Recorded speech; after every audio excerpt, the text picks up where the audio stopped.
Desbotado o proxecto do macropolígono no Barbanza, Ribeira ultima os detalles para licitar o novo polígono industrial, mentres que o Concello da Pobra explora novas opcións, como a SAPE, zonas de aceleración de proxectos empresariais.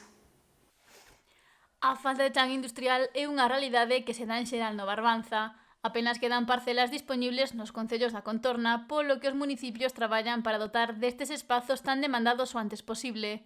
Un proxecto que estaba no caixón e se intentou recuperar por parte dos concellos de Ribeira e a Pobra foi o do macropolígono, pero foi descartado tras unha reunión coa conselleira de Economía e Industria, María Jesús Lorenzana, xuntanza a que acudiron os alcaldes dos municipios e os presidentes das asociacións empresariais de ambos concellos. Nos deixou claro, por fin, unha cousa que nos intuíamos, pero que non nos deixaban claro en ningunha reunión, é que o macropolígono, tal e como está concebido, pois non pode desenvolverse. Mais que nada porque está afectado por un montón de sectores, non? Ou sea, en concreto, por exemplo, o que é Aguas de Galicia, o que é sector o enerxético, patrimonio. Pero sostén que foi frutífera esa reunión porque se puxo sobre a mesa unha nova figura para crear chan industrial, as ZAPE, zonas de aceleración de proxectos empresariais, opción que o Concello da Pobra baralla seriamente para crear novos espazos para asentar empresas xa que ten vantaxes. Xuntan no mesmo trámite as tramitacións urbanísticas e os proxectos empresariais.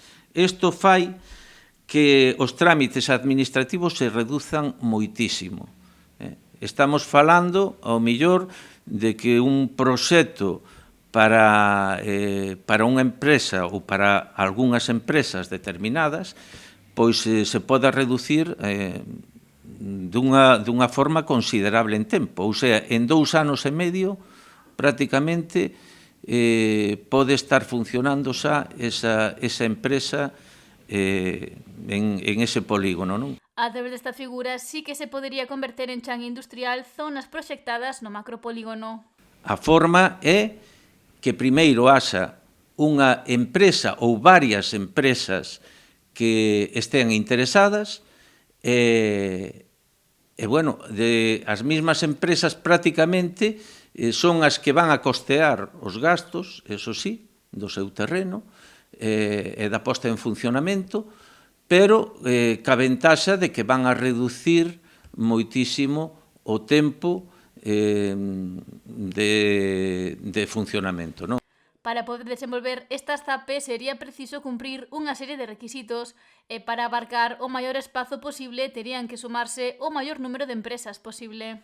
Pero o principal problema é que unha vez que se inicia, digamos, eses trámites, van a ser como trámites á carta. Ou sea, esas empresas din, nós necesitamos este terreno, o noso proxecto é este, ten que haber tamén uns intereses, por exemplo, pois ten que haber polo menos unha das empresas que se instale aí que teña un número mínimo de traballadores, en este caso son 25 traballadores de aí para arriba, e tamén tería que haber un mínimo de cantidade, que creo que son 2 millóns de euros, non? Xa que o desenvolvemento das ZAPE só cubrirá a demanda das empresas que se apunten. Non se vai a crear chan demais para futuras empresas que se podan instalar. É, como decía, unha especie de plan á carta. Esta figura foi compartida entre as empresas locais, obtendo unha resposta positiva. Na outra cara da moeda está Ribeira, que avanza no seu polígono de iniciativa municipal impulsado pola Asociación de Empresarios Local. Na reunión coa Consellería de Economía e Industria recibiron o apoio da Xunta para o seu desenvolvemento. Quedamos super satisfeitos, a conselleira corroborou, digamos, o compromiso que tiña tamén o presidente ca asociación en colaborar económicamente co polígono, e en este caso tamén lle pideu documentación ao Concello para que lle traslade a concelleira para xa iniciar os trámites de licitación, non? Por a nosa parte, en ese sentido, seguíanos tranquilos tanto no tema da Administración da Xunta de Galicia como da Diputación, que están a esperas de que o Concello licite para xa eles poder colaborar con nós en este proxecto, non? A verdade que a concelleira transmitiunos moita confianza. Por a nosa parte, eu tamén quero trasladarlles xa aos empresarios, e non só tamén aos empresarios, ao final tamén a ciudadanía de Ribeira, que o polígono xa vai a ser unha realidade, ten que ser unha realidade, e que os ribeirenses non pensen que o Concello vai a facer unha inversión no polígono, sino o Concello promove o polígono, no cual os empresarios van a pagar o suelo todo que se vai a adquirir. E recorda que quedan moi poucos trámites para poder dar o seguinte paso para a construción do polígono ribeirense. Que o Concello xa teña finalizado estes trámites de compra de 2 parcelas de Puebla, que é o único que queda para poder licitar. En concreto, xa temos solicitado unha reunión co alcalde para a próxima semana para que nos contraste xa se realmente xa están compradas esas 2 parcelas e licitar. En ese sentido, non xa queda máis para o polígono. Eu penso que o alcalde tamén veu satisfeito desa reunión porque a conselleira brindouse a apoiar ese proxecto, aunque é un proxecto de promotor do Concello, pero bueno, en ese sentido vamos xa para adiante.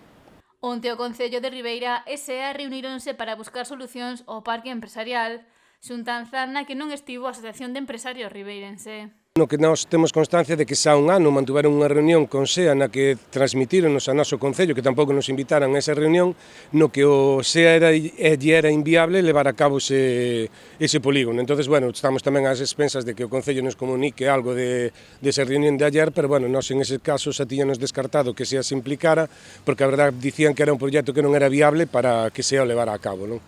De feito, Martínez agarda que en maio xa se poida licitar o proxecto do polígono se o Concello de Ribeira avanza na compra das 2 parcelas da Pobra.